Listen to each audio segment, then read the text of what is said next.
ರಾಜ್ಯದ ಮಾಜಿ ಶಾಲಾ ಶಿಕ್ಷಣ ಮತ್ತು ಸಾಕ್ಷರತಾ ಸಚಿವ ಹಾಗೂ ತಿಪಟೂರು ಕ್ಷೇತ್ರದ ಮಾಜಿ ಶಾಸಕ ಬಿಸಿ ನಾಗೇಶ್ ಅವರು ನಿನ್ನೆ ರಾತ್ರಿ ವಿಧಿವಶರಾದರು. ಅವರಿಗೆ 67 ವರ್ಷ ವಯಸ್ಸಾಗಿತ್ತು. ದೀರ್ಘಕಾಲದ ಅನಾರೋಗ್ಯದಿಂದ ಬಳಲುತ್ತಿದ್ದ ಅವರು ಬೆಂಗಳೂರಿನ ಖಾಸಗಿ ಆಸ್ಪತ್ರೆಯಲ್ಲಿ ಹೃದಯಾಘಾತಕ್ಕೆ ಒಳಗಾಗಿ ನಿಧನ ಹೊಂದಿದ್ದಾರೆ. ಬೆಳ್ಳೂರು ಚಂದ್ರಶೇಖರಯ್ಯ ನಾಗೇಶ್ ಅವರು 1959ರ ಜುಲೈ 1ರಂದು ಜನಿಸಿದರು.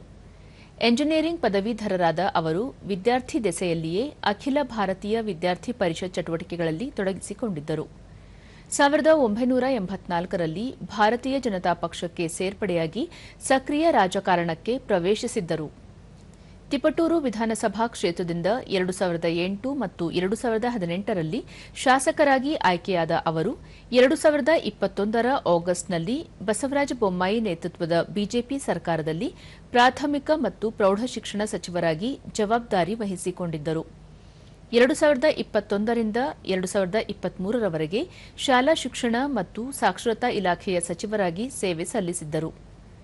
ಸಚಿವರಾಗಿದ್ದ ಅವಧಿಯಲ್ಲಿ ರಾಷ್ಟ್ರೀಯ ಶಿಕ್ಷಣ ನೀತಿ, ಶಾಲಾ ಶಿಕ್ಷಣದ ಸುಧಾರಣೆ ಸೇರಿದಂತೆ ಹಲವು ಶಿಕ್ಷಣ ಸಂಬಂಧಿತ ವಿಚಾರಗಳಲ್ಲಿ ಅವರು ಸರ್ಕಾರದ ನಿಲುವನ್ನು ಮುನ್ನಡೆಸಿದ್ದರು. ಬೆಂಗಳೂರಿನ ಬಿಜೆಪಿ ಕಚೇರಿಯಲ್ಲಿ ಬೆಳಗ್ಗೆ ಬಿಸಿ ನಾಗೇಶ್ ಅವರ ಪಾರ್ಥಿವ ಶರೀರದ ಅಂತಿಮ ದರ್ಶನಕ್ಕೆ ವ್ಯವಸ್ಥೆ ಮಾಡಲಾಗಿದೆ.